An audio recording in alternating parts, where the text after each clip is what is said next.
Okay, good day mga ka-Airsoft. Hello po sa inyo lahat. Good day mga ka-Bigman. Uh, Today is our pang ilang episode natin ng kwentuhan? 126. Okay. Today is our episode 126 of our kwentuhan session, tanungan portion. Okay? Dito mga ka-Airsoft sa kwentuhan session, tanungan portion, pipilitin nating ma-educate ang bawat isa. Pipilitin natin masagot ang bawat katanungan ng bawat isa. Alam na ba? Rolling na? Huwag ka magsasalita pipilitin natin ma-educate ang bawat isa, no? Regarding sa hobby natin. Okay? Sa kwentuhan session, tanungan portion, sasagutin natin yung mga daily, yung mga frequently asked question.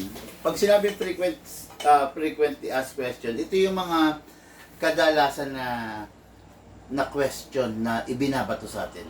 Tinatanong sa atin, daily experiences natin, gabi-gabi, araw-araw sa paglalaro ng ating airsoft. Okay? So, hindi natin ganun patagalin mga airsoft, no? Dito, mag-aral tayo, malaman natin kung paano, kung ano, okay? Nang patungkol sa ating hobby. Okay? Mga airsoft, episode 126. Kwentuhan session, tanong portion, itanong mo kay Bigman. Okay. Ay, asa yung question ko kanina? Yung notebook. Grabe, daming question. Pasensya na nga pala, hindi ako nakapag-roll ng live nitong araw na to kanina. Actually, ang dami natin ka-airsoft na nag-walk-in, ang dami natin ka-airsoft na dumadayo from different province, no? Kasi mga airsoft dito sa amin, ang Bukawi, Bulacan, which kung saan nandun ng Santa Maria, Bulacan kasi kami mga airsoft is nandito yung mga bilihan ng paputok, no? Mga fireworks, firecrackers. So yung mga airsoft natin na bumibili ng paputok, dumadaan na rin dito, no? Dumadaan para makita yung shop, dumadaan para makabili ng airsoft, dumadaan para makabili ng mga kailangan nila regarding sa hobby na airsoft. Okay? So, hindi ko na i-live mamaya kanina. It is because pawala-wala yung internet namin and at the same time, mabagal po yung internet, no? So, wala po ako magagawa doon, beyond our control. Nag-try rin po kami mag-data, hindi po kinaya. Ngayon, gabi na, so nag-speed test ako. Medyo okay naman yung speed test, kaya nag-roll na lang ako ng kwentuhan session, tanong portion, no? Anyway, maganda naman tong episode na to kasi dito, masasagot natin lahat ng katanungan ninyo. Okay? Kayo, kung may katanungan kayo, ibato nyo sa akin. Sa abot ng aking makakayanan, sagutin natin yan. Kanya ko silya. Yung kahit ng kahoy. Okay, sa abot ng aking makakayanan, mga ka-airsoft, sasagutin po natin yan. Okay? So, let's begin. Parang iba yung lighting natin, no? Okay. Let's begin mga ka-airsoft, Question. Wala tayong sound effects, no? Question number 1 mga ka-airsoft, Ito. Buksan muna natin. Okay. Bigman, ano po yung pinagkaiba ng silicone oil sa... Okay. Bigman, ano po yung pinagkaiba ng silicone oil sa other lubricant na binebenta sa market? Okay. Other lubricant siguro, ang ibig niya sabihin mga airsoft, yung other lubricants is yung WD-40. Marami yan, nabibilisan. Saan nabibili WD-40? Sa hardware. Sa mga hardware, no? Sa mga auto shop, auto supply, bike shop, sa pa ba? Motor shop, no? Doon nabibili yan. Ano raw ba yung pinakaiba ng silicone sa yung silicone oil na ginagamit sa airsoft versus sa lubricant oil na ginagamit sa all-purpose na lubricant na lang, no? Anong pinagkaiba based sa pagkakaalam mo, Lucas? Ang WD-40 kasi pang kalawang. Kalawang, okay? Ano siya? Ano? Saan ba ginagamit? Bukod sa kalawang, sa mga mahihigpit na Screw. bagay para lumuwang. Tama? Ngayon, ano yung pinagkaiba niya sa silicone oil? Sa silicone oil kasi, ano siya, safe siya gamitin sa airsoft. Yung silicone oil kasi mga ka-airsoft is safe na safe sa airsoft. Bakit? Yung silicone oil kasi friendly siya doon sa rubber at saka sa mga ABS plastic. Okay? Mga airsoft, ang unit kasi natin, ang airsoft natin, merong ABS plastic yan na nozzle. Okay? So, yung ABS plastic, delikado siya kung gagamitan mo ng other lubricant like WD-40. Ang WD-40 kasi mga airsoft, meron siyang acetone content. No? Yung WD-40 may acetone content na makakasama doon sa ABS plastic at saka sa mga rubber. Yung acetone kasi, try nyo. Acetone, kerosene. Kerosene is yung gas. Acetone, kerosene. I-try nyo lang na i-ano siya, ibabad yung goma doon sa acetone or kerosene or diesel. Mapapansin nyo yung goma mamamaga, lalaki. Mamamaga yung goma, lalaki siya, tapos lulutong siya, magbe-brittle siya. Okay? Yun yung epekto ng acetone doon sa mga rubber at saka sa plastic. Sa plastic kasi magbe-brittle, lulutong. Yung silicone oil na ginagamit natin, free from acetone. Kaya kung mapapansin niyo yung WD-40, ano tawag sa kanya? Penetrating oil. Penetrating oil ang tawag sa kanya. Ibig sabihin, nagpe-penetrate siya. Pansinin niyo yung WD-40. I-spray niyo. Parang gumagapang yung langis.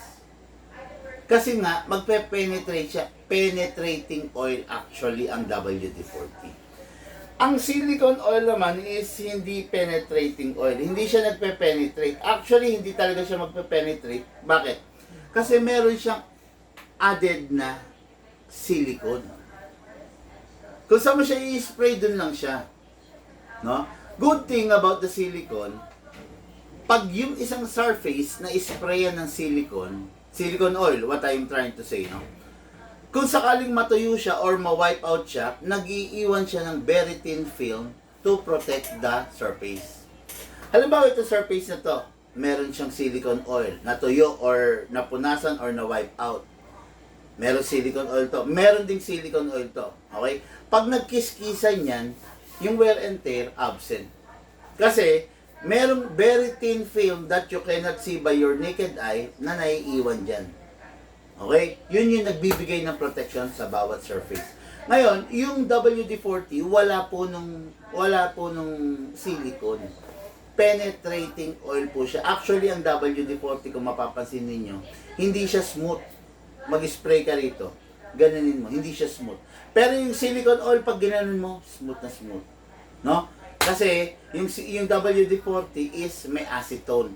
Which is, yung acetone na yun yung nakakasira doon sa mga rubber and ABS plastic na meron yung airsoft natin. So, as a conclusion, hindi dapat at hindi recommended na gumamit ka ng WD-40. Ito mga airsoft share ko lang. Sa tunay na baril. Never akong gumamit ng WD-40 sa totoo lang. Hindi kami gumagamit, no? Kahit yung mga lumalaro, no? Yung mga professional talaga sa tunay na baril, hindi gumagamit ng WD-40, no? Mainit yung WD-40, dahil may acetone content, tapos magaspang siya, no? Hindi talaga advisable yung silicone oil. Ay, yung penetrating oil, yung WD-40. Always use silicone oil.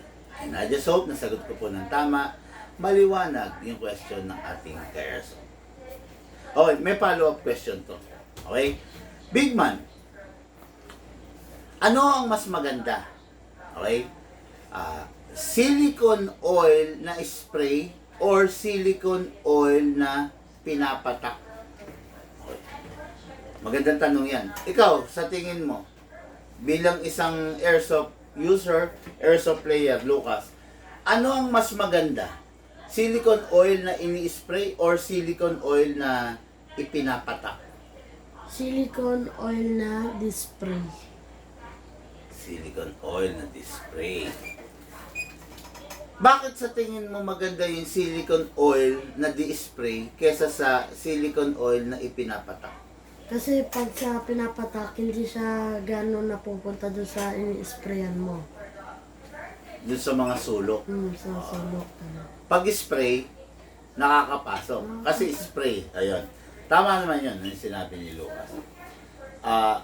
Pag ang gamit mo, di patak, ang tendency, ang pinaka-downside niyan, paano makakarating yung oil doon sa mga hard to reach areas? Diba? Paano mo mapapatakan yung lugar na makipot na maliit? Unlike sa spray, kahit doon sa pinakasulok ng unit natin, sprayan mo, makakapasok. Kasi pressurize yung spray, di ba?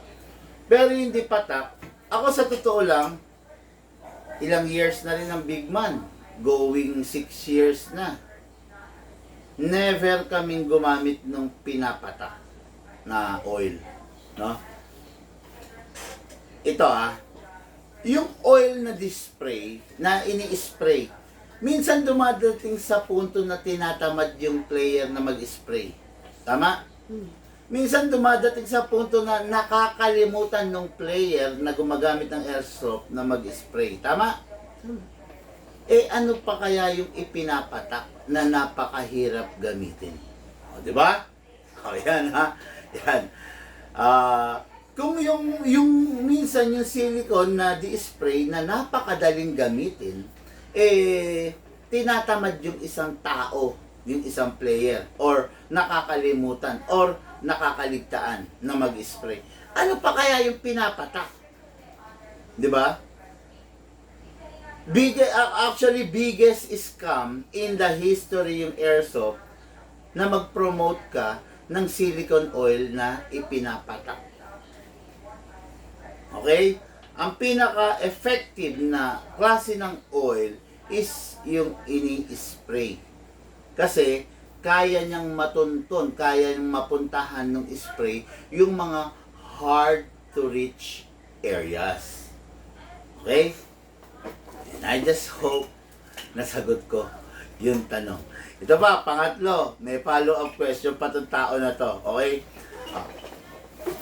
Big man, kung wala akong silicone oil, ano ang pwede kong gamitin?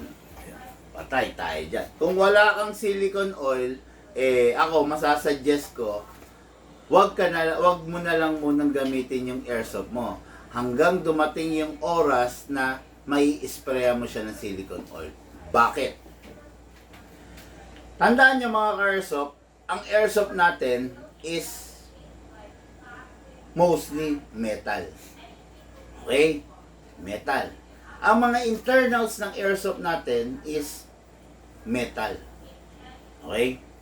Ngayon, yung metal, pag nagkikiskisan, pag nagpapaluan, pag yung metal dumadaan dun sa kapwa niya metal, there is a friction na nangyayari. Nagkikiskisan eh. Okay? Whenever, sa tuwing merong friction, merong tinatawag na wear and tear. Okay? Just imagine yung pistol mo na nagkikiskisan sila. Kada putok mo pak, magre-recoil, magkikiskisan yan. Pak, pak, pak, pak, pak, pak. Yung blowback housing, kumikiskis sa slide, together with the disconnector, together with the hammer assembly, etc. etc. Ngayon, without the presence of oil, maganit yan. What I mean in maganit is mahigpit, magaspang without the silicone oil. Ngayon, dyan nagsisimula yung pagkaubos ng mga internals mo kung wala kang silicone oil. Okay? Ngayon, kung wala ka talaga silicone oil, I do suggest huwag ka na lang munang maglaro. Ipagpaliban mo lang muna. Pero, kung kating-kati ka na, dyan napapasok yung di patak. Kung talagang wala, no choice ka na gustong-gusto mo maglaro, at least yung di patak, patakan mo. Kaya lang, yun nga lang, mahirap na trabaho yung ipinapatak. At saka ito pa ha, yung pinaka pwede na oil na gamitin mo, na pinapatak, is yung kung tawagin ito, tanong nyo to sa mga hardware, Singer oil. S-I-N-G-E-R. Singer oil. Normally, ginagamit to ng mga nanay, tatay, uncle natin, lolo, lola natin, na pampatak doon sa panahe, sa sewing machine. Yan, alam nila yan. Yung Singer oil na yan is a clear type of oil, no color, no scent, additives. Yan, isa sa safe na oil yan. Pero, yun nga lang, napakahirap gamitin yan kasi paano mo mapapapunta yung oil doon sa hard to reach areas. No? Yun ang pinaka-downside niyan. Pero, mas gusto ko pa rin talaga at mas dapat pa rin yung silicone oil na spray kesa dun sa silicone oil na drops. Ayan. Okay, and I just hope nasagot ko ng tama, maliwanag yung question ng ating ka-airsoft. Grabe yan, 3 sunod-sunod na question yan. Ngayon, kung ikaw mga ka-airsoft, may tanong ka, mag-comment ka lang. Okay? Boss, pwede pa order airsoft yung mahaba. Sir Hansky Kaburnay, boss, message po kayo sa page natin, ha? Okay, sana. Nawawala yung mga comment. M4 boss, yung nasa likod mo na red. M4 ba, Pops? Yung nasa likod mo na red. Yes. Mostly nang nakikita nyo sa likuran ko is M4 system. M4 family, M4 technology. Okay? Why M4? Bakit puro ang kinikater natin is yung mga M series, yung mga M4, M16? Kasi mga ka-airsoft madali siya sa pyesa. No? Dahil ang Bigman ay lifetime warranty, hindi lifetime service warranty, lifetime warranty. Doon tayo sa unit na may pyesa. Para pag nasira, madali natin magagawa yung unit ng ka-airsoft. Di ba? Ang hirap naman lifetime warranty tayo. Tapos, biglang ang idadahilan natin sa ka-airsoft natin na nasiraan, bossing, sorry, kasi wala pong pyesa. Ang pangit nun, di ba? Mas maganda yung may pyesa kesa dun sa idadahilan natin walang pyesa. Or mahirap ang pyesa, or mahal ang pyesa. Ano yung mga example ng mahirap ang pyesa? Number 1, the AK. Hindi laging available ang pyesa niyan. Okay? Number 2, although M4 system, pero may pagkakaiba, the SCAR. Ang mga SCAR na rifle, AEG or GBBR, medyo mahirap ang pyesa talaga niya, no? It is because hindi siya common. Okay? Isa sa mahirap ang pyesa niyan is the air seal nozzle. No? Yan, iba talaga ang pyesa niyan, air seal nozzle ng mga airsoft, no? Ng mga SCAR. Then ano pa ba? Mga Styro, Uzi, yan, yung mga shotgun, yan. medyo mahihirap ang pyesa niyan, no? Kaya kailangan pag ganyan yung unit mo, naku po, napakaingat mo lang at saka not your daily hobby pistol or hobby rifle. Okay? So, and I just hope nasagot ko ng tama yung question ng ating ka-airsoft. Okay? Nasaan na? Nawawala yung ano ko. Nakakainis. Location po, sabi ni Edgar Ria. Dito po kami, bossing. Santa Maria, Bulacan. Okay? Ito. Ito, putyang haba nitong sagot dito. Ito. Big man, anong difference ng upgraded and not upgraded? Ano ang meron si upgraded na wala si not upgraded? Haba to. Okay. Ganito. Unang-una, Lucas, ano ba yung mga ina-upgrade natin sa isang pistol? Number 1. Fixed outer barrel. Fixed outer barrel. Yan yung number 1, ha. I-explain ko sa inyo, mamaya. Okay. Hammer protection pad. Hammer protection pad. Trigger job. Trigger job. Hapa rubber. Susunod mo na sa trigger job. Fine. Fine tuning. Fine tuning. Top up rubber. Half of rubber, tsaka Enhanced nozzle. nozzle. Yun. Nozzle, bali pang 6 yun. No? Ganito, ha. Ganito. Number 1, the fixed outer barrel. Okay, yan. Fixed outer barrel, ha. Ina-upgrade natin ang fixed outer barrel. Ipaliwanag ko rin, mga ka-airsoft, yung importance ng bagay. Ha? Pakita mo muna yung naka-fixed outer barrel. Upo ka, ha, sa harap. Okay, yan. Dali mo na yung dalawang unit. Patong mo na lang doon, ha? Lapit mo. Yan, yan. Yan, parang yan ang mesa mo. Okay, lapit mo yan. Okay. Ayan. Sige. Papakita sa inyo ni Lucas kung ano yung itsura nung unit na naka-fix outer barrel. Okay. Sige. Okay, kasama. Yan, yung hawak na yan ni Lucas. Hindi, mamaya na. Masyado ka excited eh. Yung hawak ni Lucas na ipinapakita sa inyo is a John Wick Combat Master. Okay? Ayan, pakita mo yung barrel niya. Ayan. Makikita niyo yung barrel, ayan, fixed outer barrel yan. Ano yan? Twisted na fixed outer barrel. Okay? Kalugin mo nga. Ayan. Kahit anong gawin ni Lucas, mga ka-airsoft, hindi siya kumakalog kasi naka-fixed outer barrel. Okay?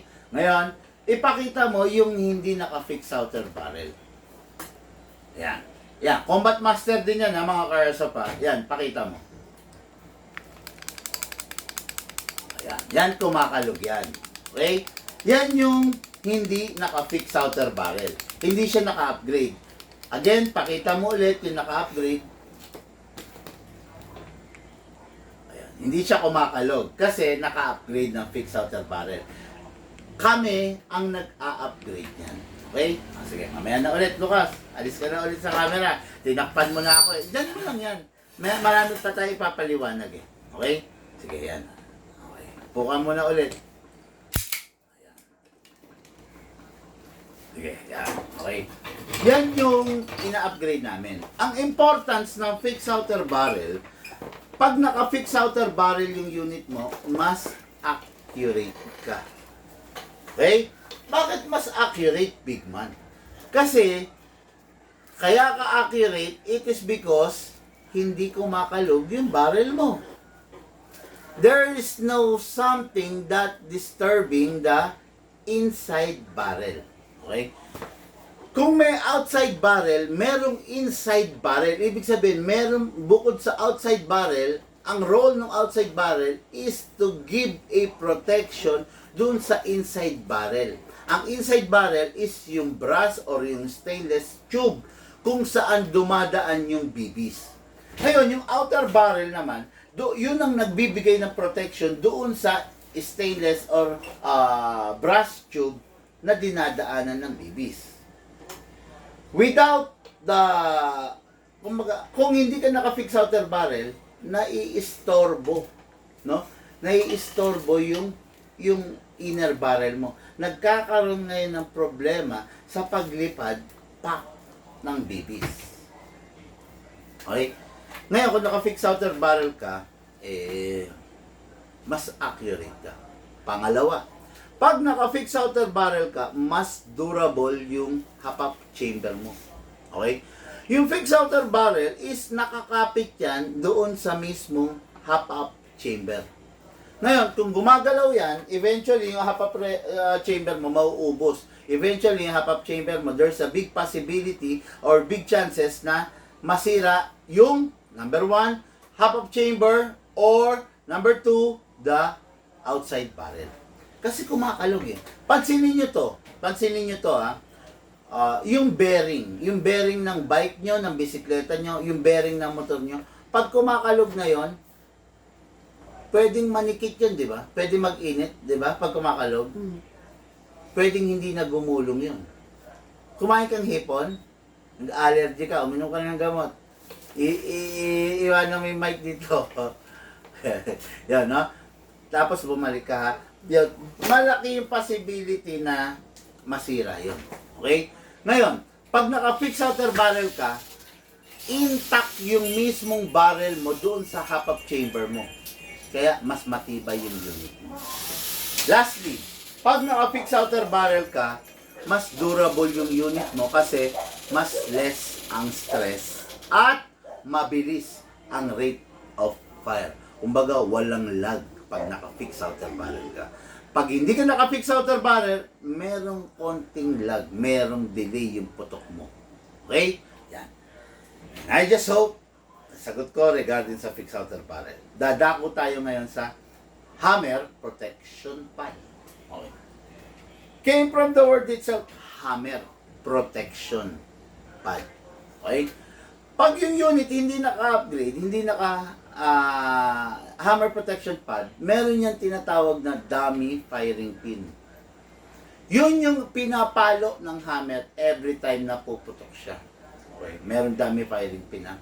Ngayon, yung dummy firing pin na yan, based on our experience, eventually lumuluwag, tumatalsik. Meron tayong ka-airsoft na narinig, hindi namin ka-airsoft pa, pero merong nag-airsoft na narinig ko na tumalsik na talsikan siya sa mata ng dami firing pin. Nandun kasi sa puwitan yan pinapalo ng hammer yan.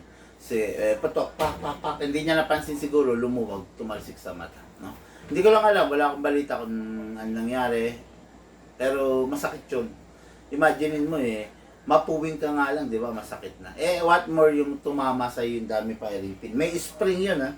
Okay, yon. Ngayon, pag naka-hammer protection pad, ibig sabihin, yung hammer mo, mas matagal yung lifespan. Kung merong pinaka-stress sa baril natin, that is the hammer. Bakit? Yung hammer, kada putok pa, pumapalo yun. Especially if ang unit mo is 1911, 2011, CZ Shadow, yung mga unit na present yung hammer. Okay? Ayan. Mas less ang stress pag hammer protection pad ka.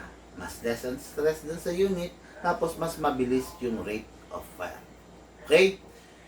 And I just hope nasagot ko yung tanong regarding sa hammer protection pad. Dako tayo sa fine tuning. Sa fine tuning naman, ang nagaganap dyan, tinotono yung unit mo. Kung mapapansin nyo mga Airsoft, merong mga pagkakataon na nakikita nyo, merong mga taong naggagas, 5 seconds, 7 seconds, 10 seconds. Pero kung napapansin nyo, bakit dito sa Big Man nagagas tayo? 2 seconds. Kasi yung unit natin naka-fine tuning. Naka-fine tuning, ibig sabihin, nakatono. Okay? Meron kaming ginagawa between the nozzle and output valve, tinotono namin. Okay? Pag naka-fine tuning, yung unit mo, hindi siya humihingi ng madaming gas. Konting gas lang, enough na. Pero, mataas ang FPS. Ayan. Doon pumapasok yung fine tuning. Pag totono, titipid yung unit mo sa gas. Just imagine kung mapapansin nyo yung mga past vlogs ko, yung 2 seconds na nilalagay namin sa isang unit, tumatagal yun ng 50 rounds, 60 rounds, 70 rounds. 2 seconds lang yun. Yung unit, pag hindi naka fine tuning, maglalagay ka 5 seconds. Yung 5 seconds mo can only fire 30 rounds. O, di ba? Ang layo, di ba? 2 seconds sa amin, nagpa-fire ng 50, 60, or 70. Pero 5 seconds na gas, nagpa-fire lamang ng 30 rounds. Yun ang epekto ng fine-tuning. Okay? And I just hope nasagot ko ng tama, no? Yung regarding sa fine-tuning. Okay? Gandang gabi, sir, sabi ni Alan Villaris. Ay, sir, meron po ba kayo fixed outer barrel ng EMG Combat Master and how much po? Yes, meron po ni how fine shit. Okay, no? Meron po kami. PM po kayo, no? Bossing. PM kayo para malaman ninyo. Oy, what sabi ng ating kaibigan? Oy, usap tayo. Kailangan na kita. Watching while eating Penoy balut. Sarap naman yan. Pucha, bigla naman ako nag-crave. Kanina nagkikrave ako, naiisip ko bago ako mag-vlog. Parang gusto kong kumain ng egg pie. Kaya lang, naisip ko sobrang tamis. Sobrang tamis. Tataas yung sugar ko. Kaya sabi ko, wag na. Ngayon naman, nang iinggit ka naman, Penoy balut, no? Okay, yan. Buti nakaabot sa live, sabi ni Alan Villaris. Mga karso pa, pagpasensyahan nyo na, no? Kanina talaga, may mga customer tayo, kaya lang, ni isa wala ako na i-roll na live. Alam nyo, masakit sa akin yun, no? Kasi, as much as possible, gusto ko maipa-vlog. Kasi, imagine niyo mga Airsoft lifetime warranty ako. Lifetime warranty ako, kaya kailangan maipaunawa ko doon sa car airsoft yung tama na paggamit talaga, no? Yung kasing vlog will serve as a guide. Kasi halimbawa ganito. Halimbawa magkaharap tayo, tinuturo ko sa iyo lahat, no? Sir, ganito, ganon. Sir, bawal to. Sir, dapat ganito. Ginaganon ko, di ba?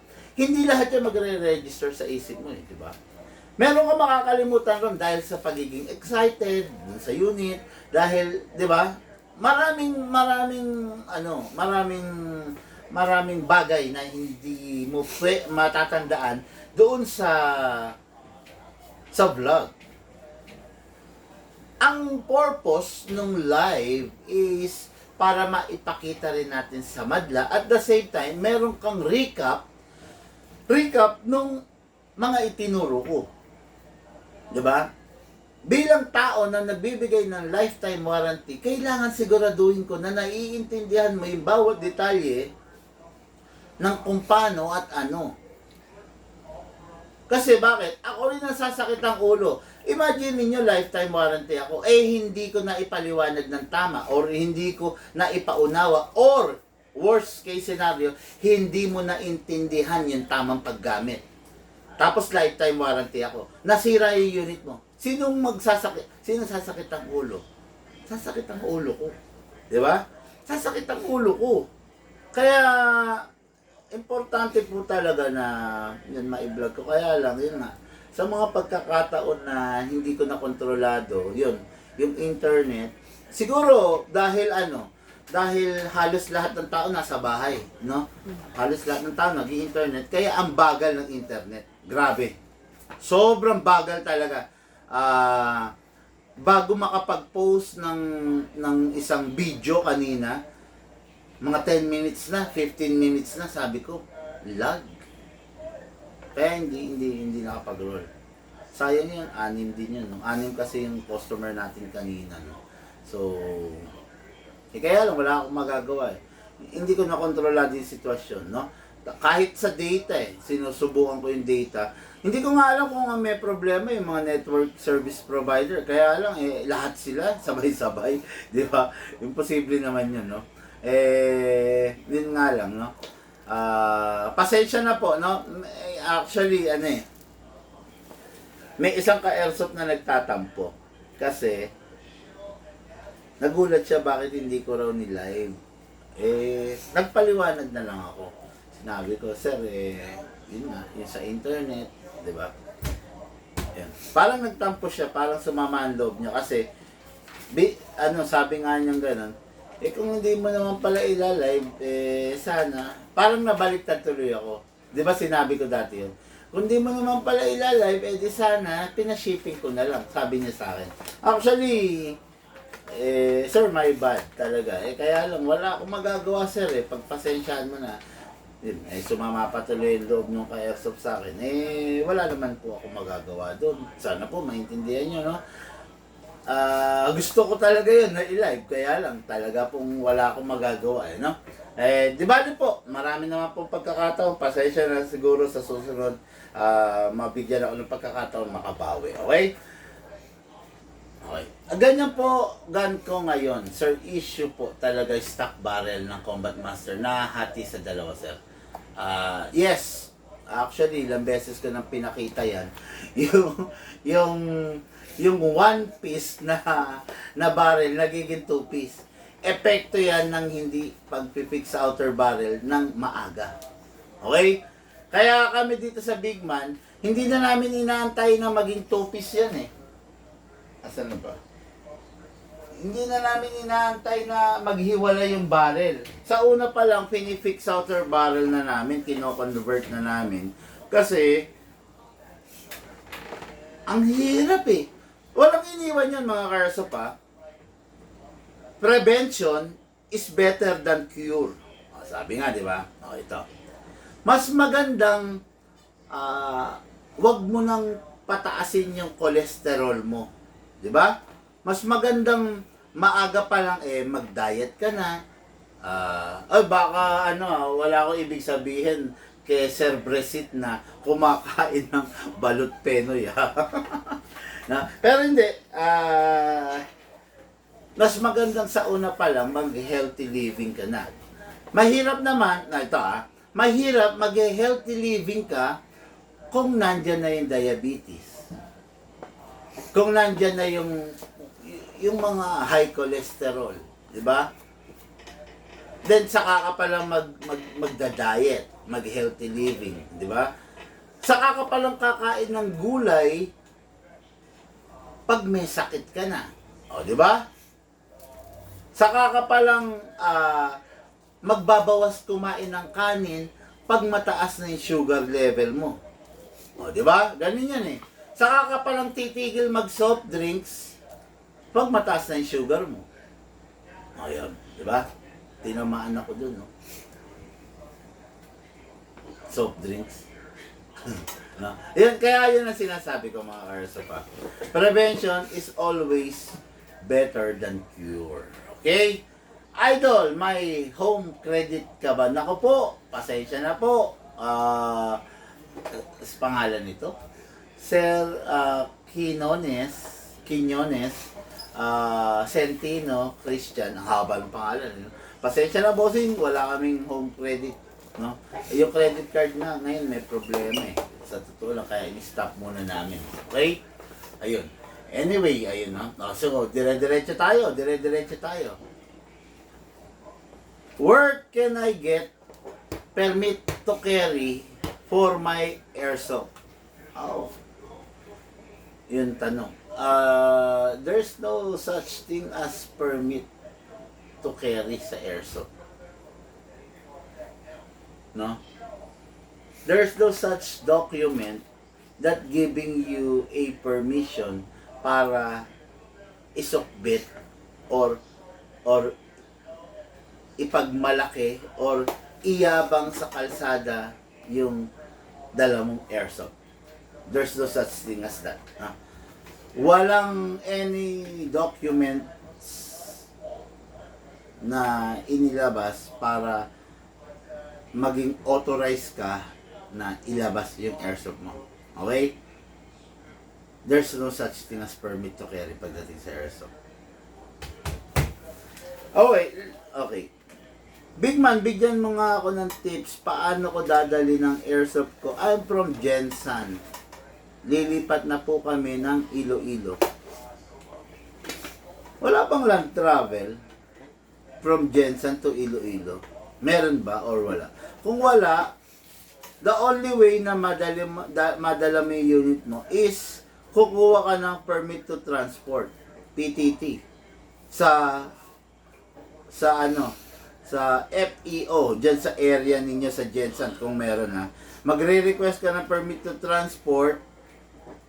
Parang totoo no? Pero parang real gun eh, no? Pero yun nga, yun ang batas. Kung lilipat ka ng Gensan to Iloilo, so permit to transport ang kailangan mo. Mahassle, di ba? Yung pinakamadaling paraan is ipa-shipping. Okay? Gumamit ka ng courier, ipa-shipping mo.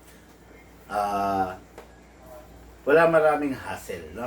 Hindi ko lang kasi alam kung merong FEO located in Gensan. Hindi ko sure, no?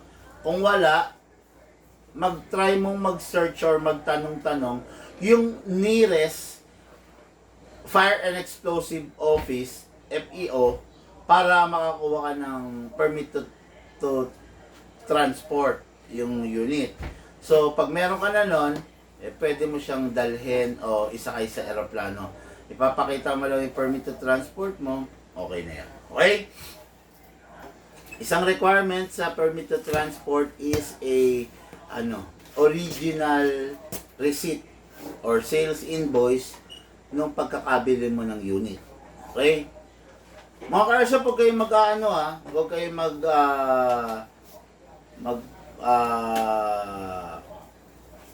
magdadaya ng documents ha. Mate-trace yan. Huwag ninyong gagawin yung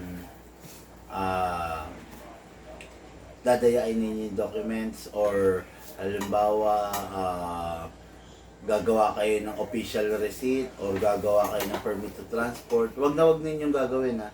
Tandaan ninyo always dapat legal. Okay? Iwasan ninyo yung mga illegal, yung mga fixer. Kasi mga airsoft nako, putya, pag nadali kayo, magsisisi kayo. Okay? Yun. Yun lang ang gagawin mo, then maiaano mo na. Tapos, yun nga, pinaka mabilis, less hassle is kung ipapa-shipping mo na lang. Pag pina-shipping mo yan, putya, ilang araw lang nandyan na yan, no? Kung mag-aeroplano ka. Pero kung may land, hindi ko sure kung mayroong land travel, baka wala Kasi ang alam ko, Iloilo is nasa Visayas, then ang Gensan is nasa Mindanao. Hindi ko alam kung mayroong Roro or land na then magro-Roro. I'm not sure hindi ko sure. Pero kung meron, mas maganda, pwede mong i-travel. Siyempre, tabi mo lang, di ba? I-bag mo lang. Pero kung mag-aeroplano kayo, hindi mo pwedeng isakay ng aeroplano without the permit to transport. Okay? And I just hope nasagot ko ng tama yung question ng ating ka-airsoft. Okay? Next question. Big man, pros and cons ng upgraded battery. Okay, pros and cons. Ano ba yung advantage ng upgraded ng battery?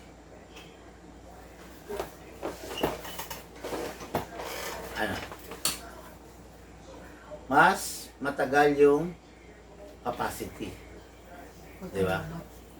Pagkalobat. Mas matagal malobat, syempre. Tapos, mas kaya niyang i-fire yung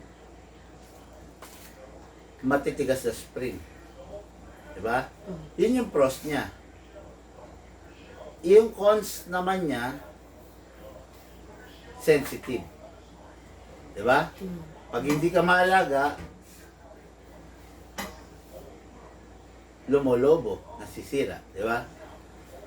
Regarding sa stock battery, ang pros niya, matibay.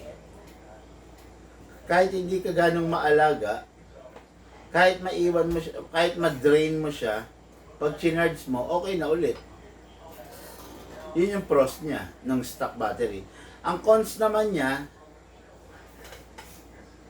syempre pag upgraded na yung unit mo, hirap na siyang i-fire yun. Yun. Pros and cons yun. No? Okay. Yun yung ma-share ko regarding pros and cons. No? Okay. Ito. Sir, question lang po. Regarding sa HAPA proper ng rifle, sabi niya, rifle and pistol, gaano po itatagal niya bago palitan?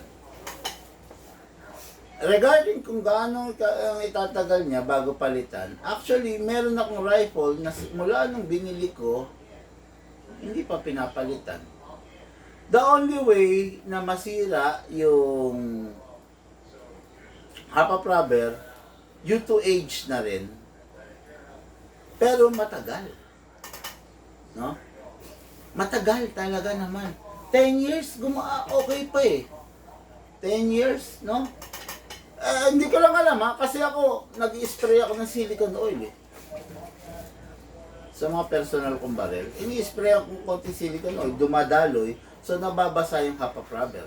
Whatever contaminant, whatever contaminants na kumapit sa kanya, or dirt, or dust, or moisture, is naaalis ng silicone oil. Diba? Na-protect niya yung rubber. Yun. No? Matagal. Isa pang ikakasira ng half rubber pag gumagamit ka ng Nang gamit na babies. Nagre-reuse ka ng BBs. Why? Kasi mga ka-airsoft, yung reuse na BBs is bengkong na yan. Bengkong na. So pag bengkong na, imbis na perfect spear, yung dadaan dun sa half rubber, ang tendency, bengkong. Halos darating sa puntong mapupunit yung half rubber mo, di ba? Kasi bengkong yung lumalabas eh, hindi perfect spear eh. Minsan oblong, pepersahin yun, di ba? Yun yung no? Yung itatagal ng half rubber on pistol and rifle is matagal. Depende rin sa paggamit mo, depende sa pag-aalaga mo. Yan, number 1 nga, pag gumagamit ka ng gamit na BBs, may mga small particles no, na dust or basta dumi. Then kakapit sa half rubber mo, then eventually mapupunit. Pero matagal, as in matagal talaga. Hindi ganong sirain ng half rubber. Okay? I just hope nasagot ko ng tama yung question. Converge may problema, boss. Mula umaga gang kaninang around 7. Buisit yung converge na yan. Kami 1 week nang walang converge. Hello po, shoutout sa converge.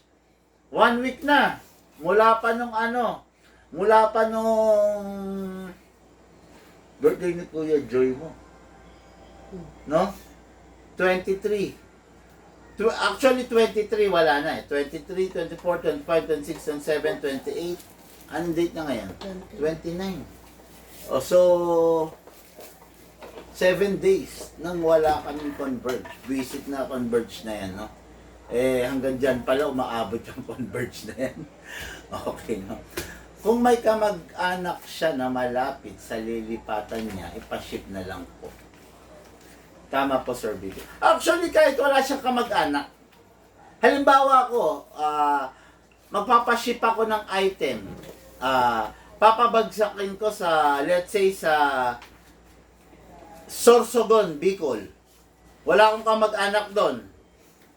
Pwede may pa-ship. 'Di ba? Branch pick up. Pabagsakin mo sa,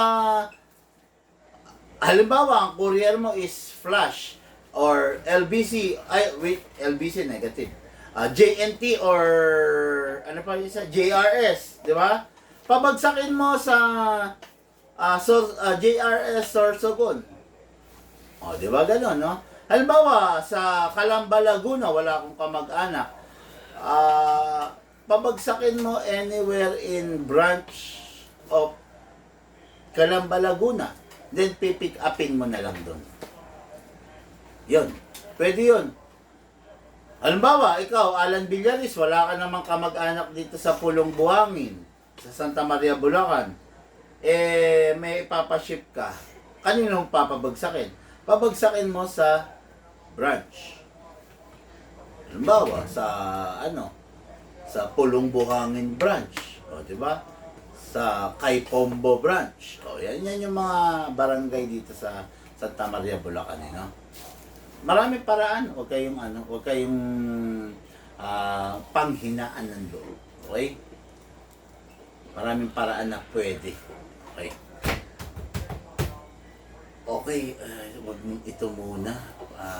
Okay na muna to mga ka-airsoft. Meron lang akong kakausapin tao. Okay? Meron dumating po na tao na hindi naman bibili ng airsoft pero magpapa-repair. Okay? Mga ka-airsoft, lahat po tayo nagmula sa iba't ibang larangan, pinagbuklod, pinag-isa ng iisang libangan. Yun po ang paglalaro ng airsoft. Patid po sa inyo ng inyong lingkod, Big Man.